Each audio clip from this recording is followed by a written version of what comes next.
you know? Like my dad started a business later in life, you know, so I think he still had it in him. And I knew I had it in me because I was very active, always talked to people, always, you know, would figure out how to make money because my parents just didn't have a lot.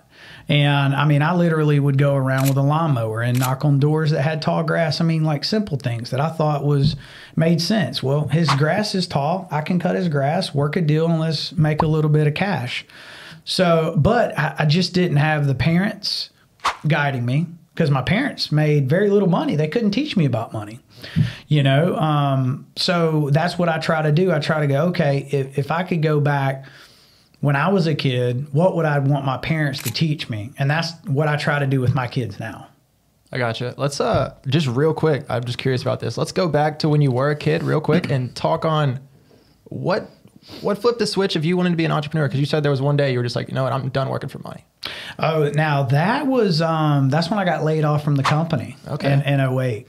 Right before 08. And remember, I just bought my house, car. I was 21 and I didn't have any money in the bank either. I had no financial literacy at all. So all these things can be learned and be taught. That's the beautiful thing behind it. But the one thing that can't be taught is you got to have that burning desire to want more, to want to be more, to be better. And not want to fit the mold, not want to, you know, do what your parents did because that's the easy way, right? I mean, that's what I started doing. Thank God I got laid off, right? Because what would have happened then? You know, I don't know. I'd like to think that I would have transitioned, but I mean, who knows?